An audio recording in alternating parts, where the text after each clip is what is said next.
Um. Estamos ao vivo no Facebook com a nossa live Café Conservador, número 4. Sargento Noé e Coronel Rogério, um resumão aí das notícias do dia, ou da notícia do dia, que hoje é aquele lockdown que foi imposto aí para todo mundo.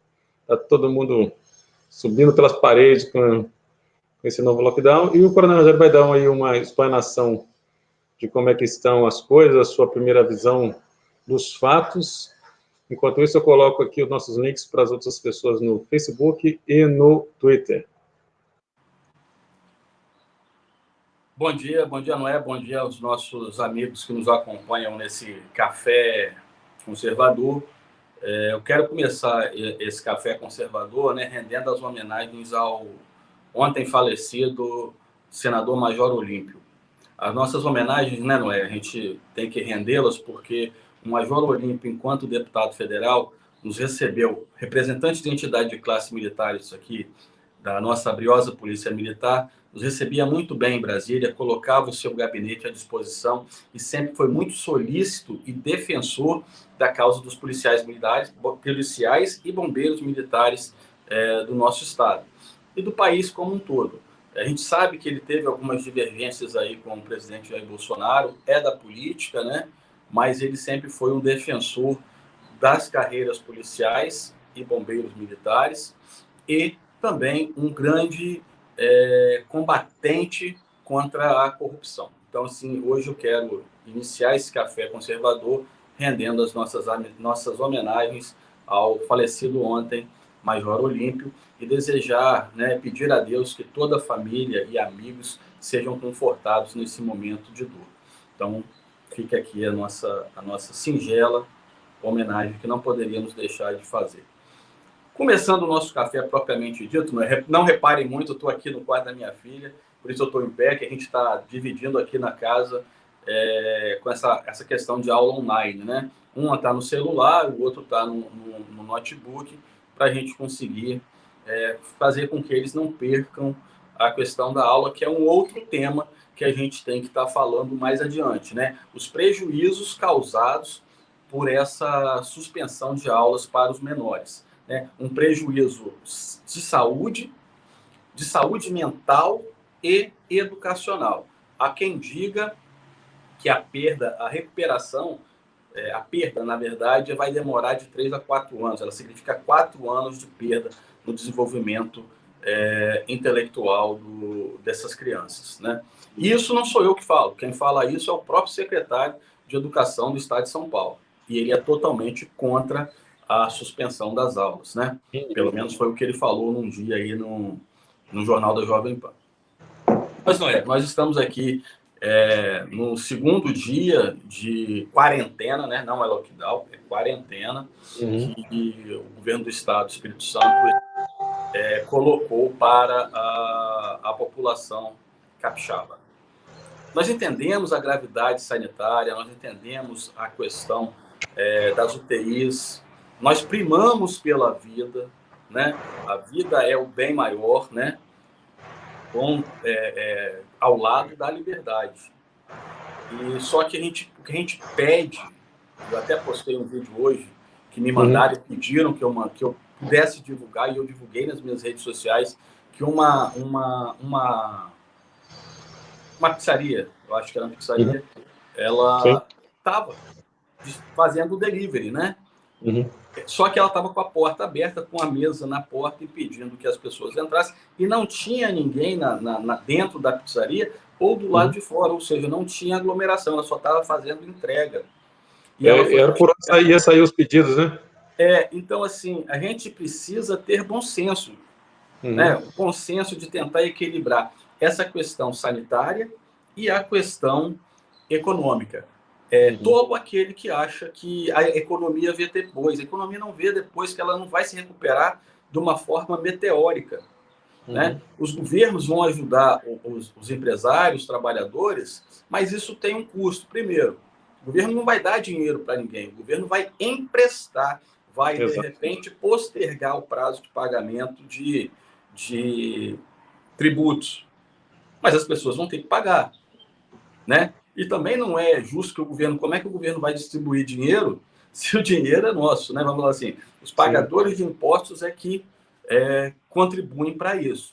Então, a gente precisa tentar equilibrar essa questão da saúde e da economia, né?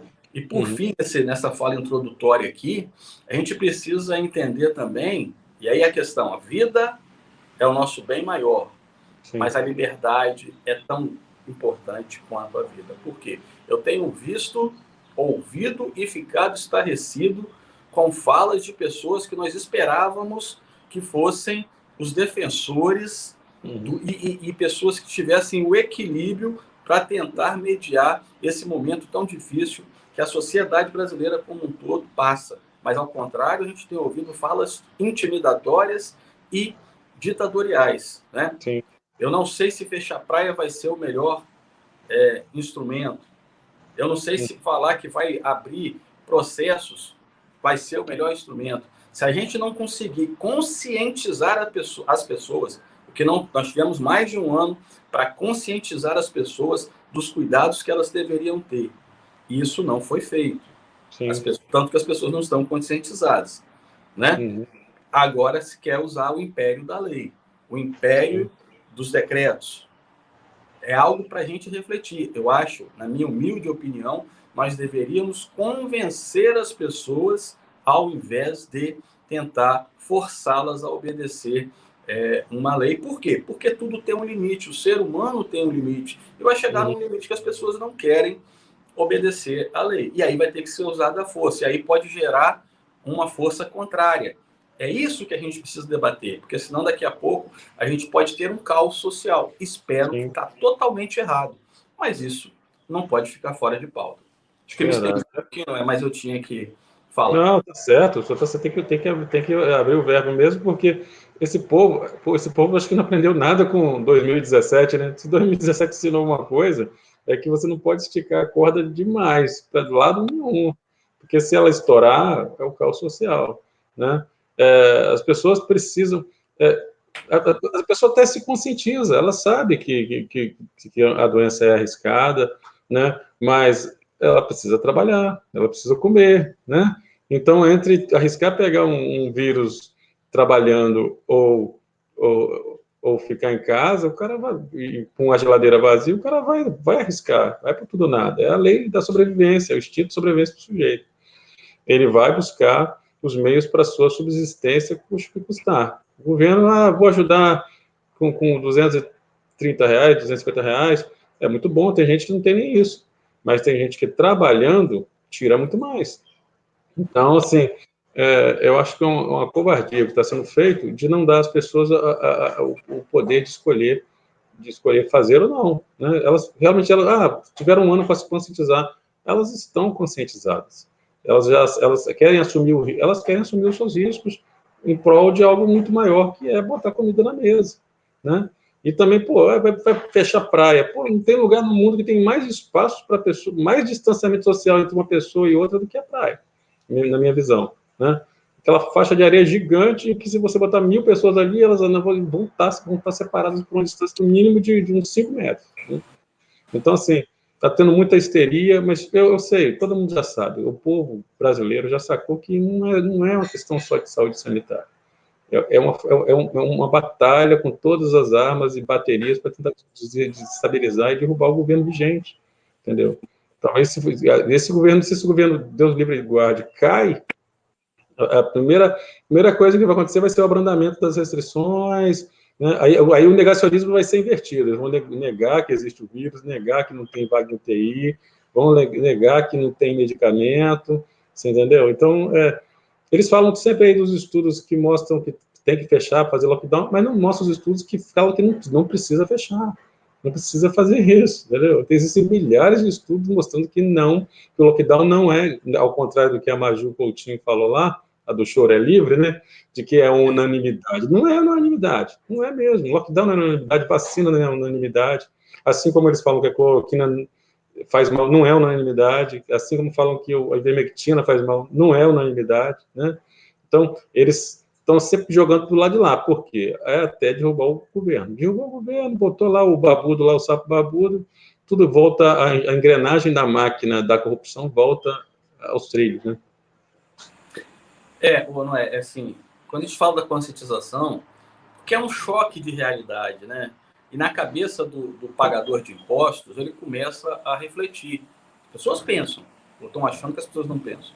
Porque, primeiro,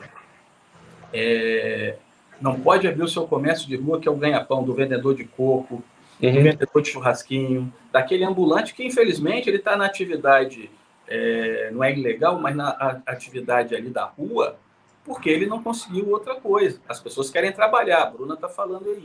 Você está entendendo? Mas, ao mesmo tempo, as pessoas que não podem exercer a sua função, levar o seu dinheiro para casa para poder comprar o alimento, elas estão vendo os terminais cheios. Exatamente. E as pessoas precisam supermercado cheio. Então, assim, há um choque. Eu falei isso na nossa live terça-feira. Ou fecha tudo, ou você tem que arrumar um meio termo para que as pessoas continuem trabalhando e continuem se protegendo. O que você falou é muito importante. O presidente falou ontem, parece que está ouvindo a gente, né? Que assim, e a gente está repetindo. Deixa o cara tomar, se ele quer tomar, se o médico receitou, talvez para ele faça bem, talvez para ele sirva, para outros talvez não sirvam. Sim. E aí eu vi hoje de manhã no Twitter, né, o governador de São Paulo acusando o Paulo Guedes, o governo federal, de não repassar recursos para um determinado órgão do Estado que para ajudar o micro e pequeno empresário. Então, uma raquetada das pessoas que o governo federal criou o Pronamp. Se não fosse o Pronamp, esses micro e pequenos empresários não estariam sendo ajudados, não estariam recebendo recursos. O governador de São Paulo precisa entender que o que ele está fazendo, junto com alguns outros governadores, vai diminuir a arrecadação do país, vai diminuir a arrecadação do estado dele. E muitas dessas pessoas que hoje estão confortáveis, impondo e ditando regras, talvez tenham seus salários questionados, já são, mas parcelados, atrasados. Isso daí vai atingir a todo mundo. Não pensem que algumas imposições legais fará com que se tenha recurso para pagar todo mundo. Você tem áreas prioritárias, ainda mais agora na pandemia. Saúde, né? Segurança que você vai ter que ter. Agora, uma outra fala, não é? Ontem alguém postou um vídeo de bombeiros militares, acho que estavam na Glória, ou Laranjeira, acho que era Glória. E eles foram intimidados pelos populares. Sim. Quando eu falo que pode ter a questão do caos, é isso aí. As pessoas já se revoltam contra o fiscal da prefeitura, contra o fiscal do PROCON estadual, contra o bombeiro militar. Por quê? Sim. Porque elas não estão conscientizadas da necessidade de fechar aquilo ali. E não estão conscientizadas porque elas já fizeram isso ano passado e estão tendo que fazer isso de novo. Que prometeram que ia acontecer, que era achatar a curva, que era preparar o sistema de saúde, não aconteceu. Quer dizer, impuseram isso no passado, agora vem com outro argumento, né? Aí coloca uma cepa mais infecciosa no meio, mais contaminante, mais letal. E daqui a 6 meses vai ter uma cepa mais letal ainda, vai ter um mais contaminante, vão fechar mais ainda, quer dizer, o povo uma hora acorda história. Eu falei, eles estão mexendo com instintos básicos do ser humano, que é o de sobrevivência. Na hora que o ser humano olhar para um lado e ver que não tem nada para comer, ele pode mandar quem que for para cima deles, que eles vão partir, eles vão reagir. Não tem, ou é isso ou morrer. E ninguém. O brasileiro é um povo guerreiro, não vai morrer acuado num canto do quarto lá. Não vai, ele vai continuar batalhando, ele vai forçar para poder sobreviver. Só que esses caras, o que eu fico com dó é porque mandam lá o fiscal, né? Coitado do fiscal lá fechar, mandou a polícia, coitado, todo mundo cumprindo ordem, né? E o cara lá que está mandando, ele não sentiu o calor das ruas, né? Ele não vai na Feira Livre, que nem o Pasolini vai lá, né? E é recebido pelo povo, né? Alguns desses caras pisarem na rua, coitado. Tanto que a gente fala, e o esquerdista, que às vezes diz que não é esquerdista, mas acha que... Mas é. O presidente da Argentina foi hostilizado, quebraram o carro dele. O governador de São Paulo está reunindo com o Estado-Maior das forças estaduais. Para quê? Porque está vendo que a coisa está desandando. Já, inclusive, fala em pedir apoio do Exército para colocar o Exército nas ruas. Né? Agora, uma coisa que o presidente também falou ontem, não é, que é muito importante, e aí chama o cara de fascista, né? O cara de ditador, o presidente, por meio da AGU, né? A Advocacia Geral da União, ele está entrando com ação de inconstitucionalidade. Acho até que não seria, na minha questão aqui, análise jurídica, né? Não seria. Eu tenho bagagem para isso. Não seria uma ação de inconstitucionalidade, porque decreto não é lei, decreto não é lei, então não existe decreto inconstitucional, né? Só de forma reflexa. Mas entender, né? E tem uma assessoria muito maior que a gente aí para entender que uma ação de inconstitucionalidade caberia, até porque, vamos falar assim, talvez não juridicamente se fez isso, mas até politicamente, de que forma? Está chamando o STF para decidir, já que o STF tirou o poder da União de coordenar e controlar as ações de combate à pandemia. É a chance do STF se redimir e dar à União o poder de fazer a coordenação das ações de combate à pandemia. Então, ele está entrando com 3 ações, ou com uma ação contra 3 estados, que arbitrariamente, ainda bem que aqui no nosso estado, pelo menos, não houve isso, acho que uma prefeitura, Afonso Cláudio, fez, que é a questão de decretar o toque de recolher, e ele está certo que o toque de recolher só caberia num estado de defesa ou estado de sítio, né? E mesmo assim, a gente já falou sobre isso, deveria o decreto de estado de sítio, para poder colocar restrições aos direitos fundamentais do brasileiro, ele precisa passar pelo o Conselho de Defesa, ir para o Congresso, e aí sim essas medidas valerão. O presidente pode decretar de pronto o decreto? Pode. Só que se ele for, se ele se exceder ou se entender esse decreto ilegal, ele corre o risco de ser impeachment. Pois é. Eu acho interessante é que tudo que nós falamos na nossa live, ele praticamente repetiu ontem, né? É como se estivesse assistindo realmente a gente falar, mas na verdade a questão toda é que na mente de muita gente essas respostas já estão lá. O que ele falou ontem, muita gente já pensa da mesma maneira. É por isso que ele tem grande apoio popular, porque não é que ele diz o que o povo quer ouvir, ele faz parte também dessa massa que trabalha, que busca o melhor para o seu país. Então, quer dizer, os caras se vestem de defensores da vida, cerceando a liberdade das pessoas, a liberdade de buscar o pão de cada dia, né? Em alguns casos queriam fechar a igreja, né? Dizendo que não era essencial, agora voltou a ser algo essencial. Quer dizer, tudo isso isola o ser humano das suas necessidades mais básicas, que quando tudo acaba, o cara pensa em Deus, o cara busca na fé a solução para os seus problemas, né? Então, assim, o que a gente vê, infelizmente, é uma politização quer dizer, eu acho mais engraçado que lá atrás eles queriam coordenar suas ações, eles não queriam coordenar as ações com o governo federal. E agora eles estão reclamando que não há uma coordenação nacional por parte do governo. Quer dizer, eles pediram essa autonomia para poder agir como quisesse, cada um dá um tiro para um lado, né? E agora estão justificando o lockdown por não haver uma coordenação nacional que eles não deixaram o governo fazer. Buscaram até o STF para isso. Então, quer dizer, é um bando de cara despreparado, entendeu? Infelizmente, hoje em dia está complicado. Qualquer um agora que assume uma cidade inteira para governar, um país inteiro para governar, né? E age de forma irresponsável, de acordo com o que o partido diz, e não com o que o povo diz, com o que as ruas dizem, né? Ou que o voto do povo espera dele. Né?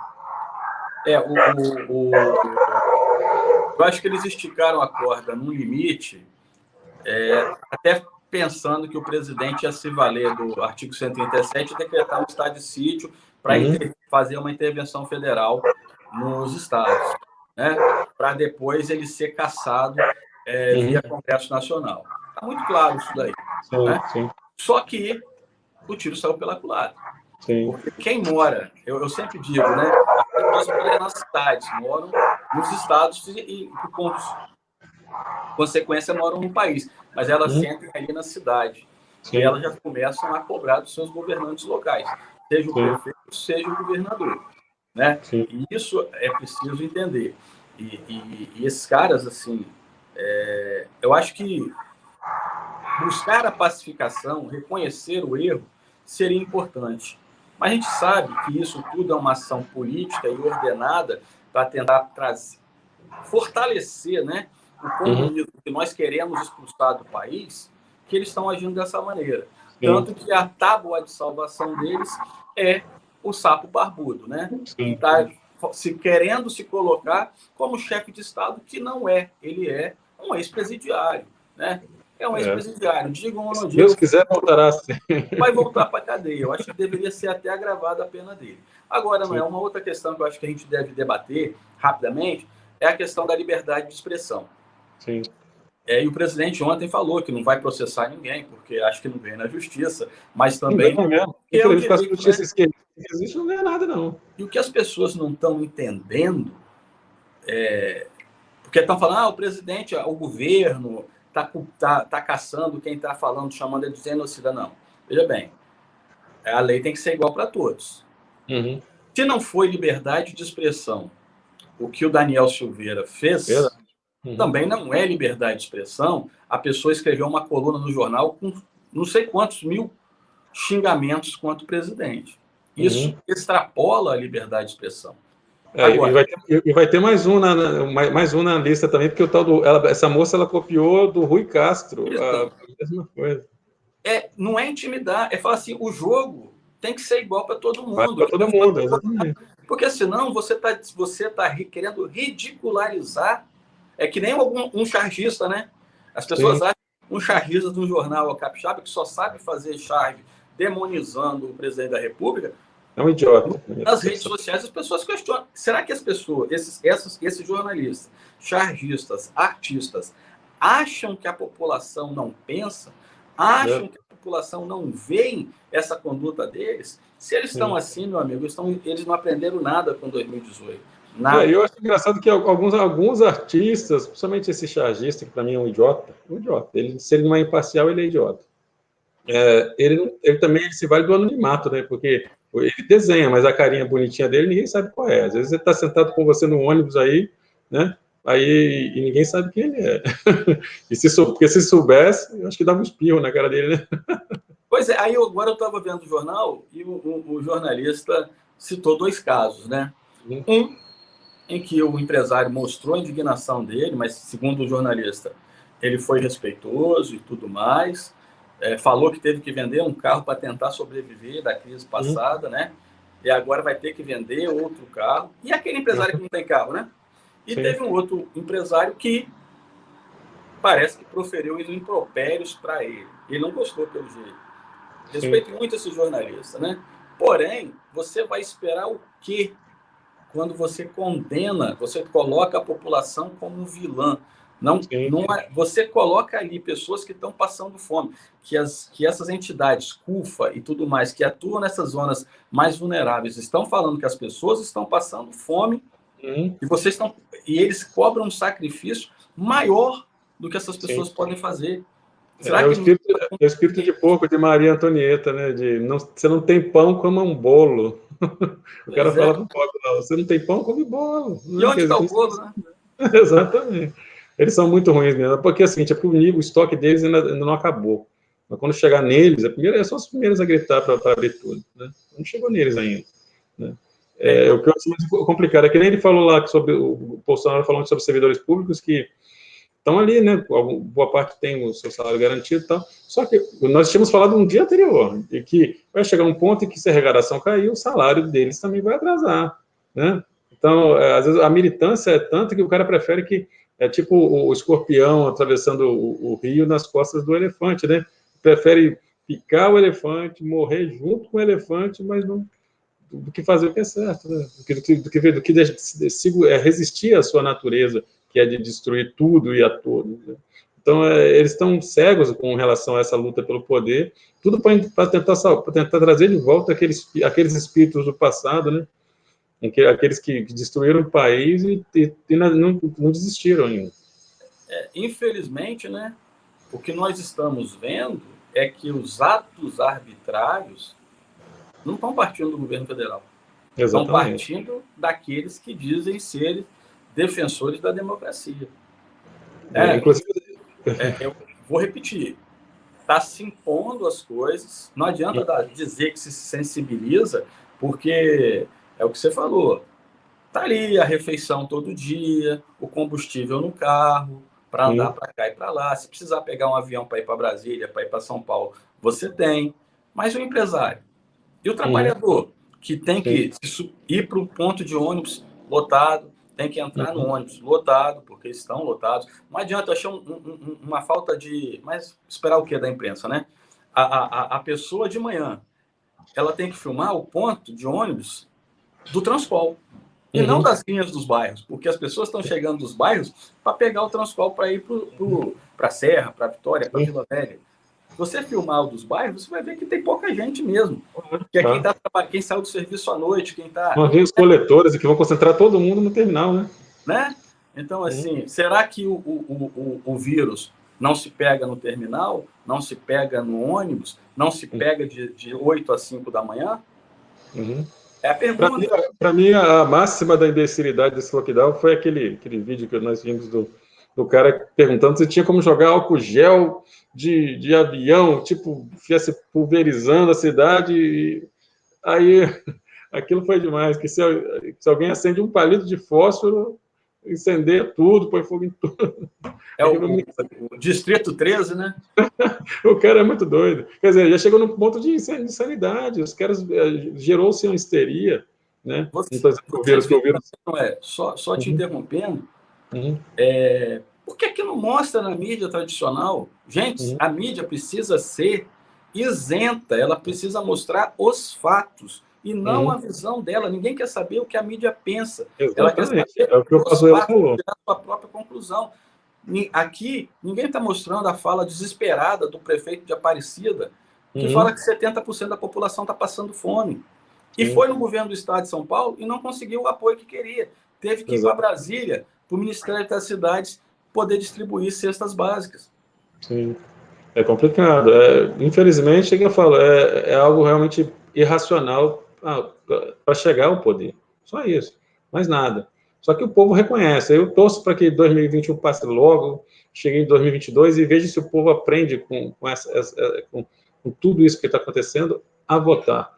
A votar, porque, na minha visão, o ser humano que insiste em partidos de esquerda, que insiste no nove dedos, que insiste nesses caras que falam, eu sou centro-esquerda. Esquerda.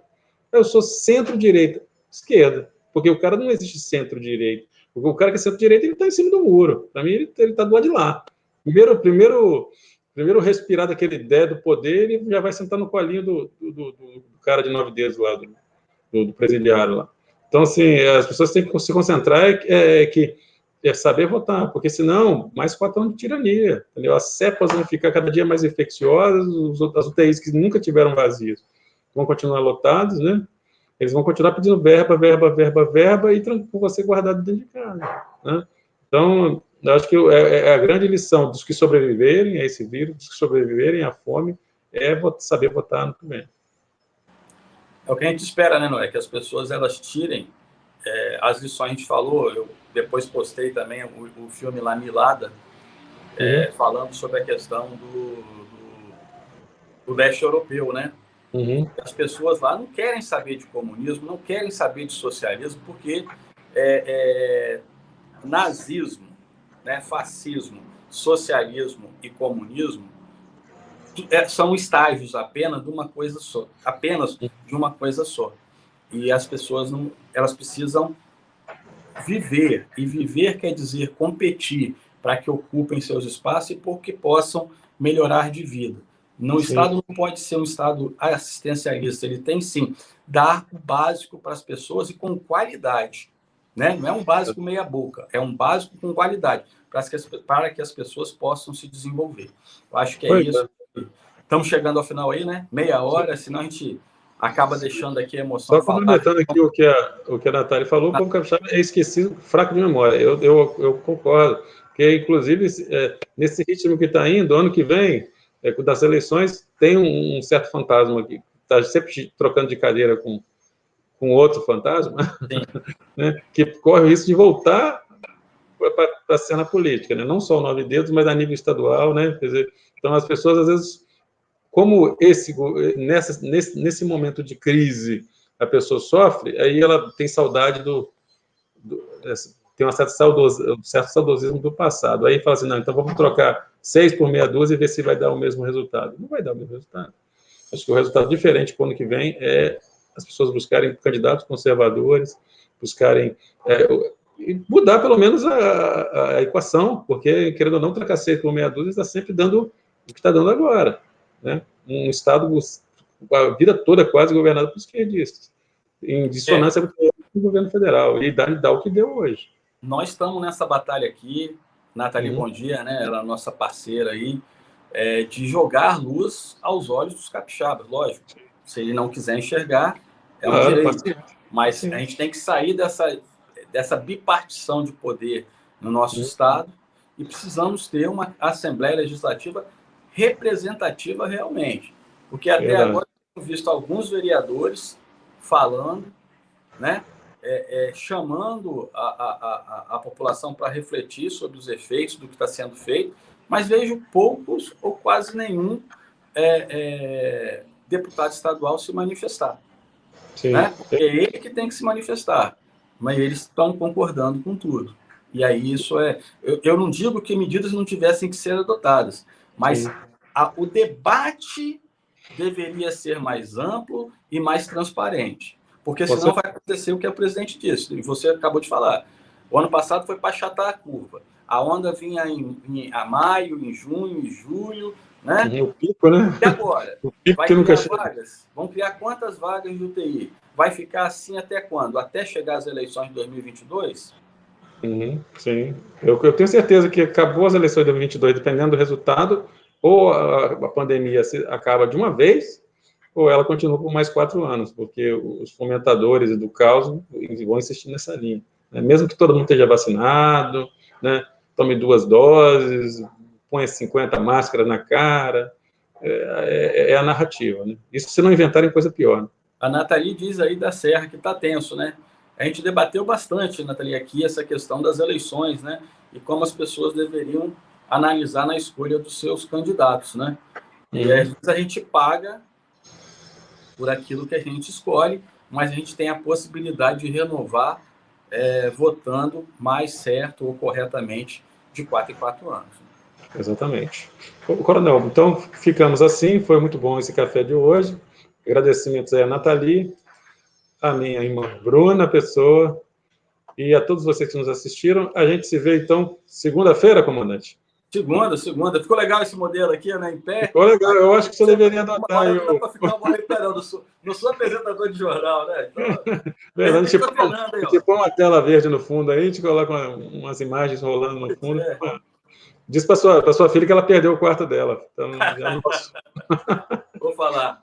Senhores, bom dia, Deus abençoe a todos e até segunda. Até segunda. Até mais.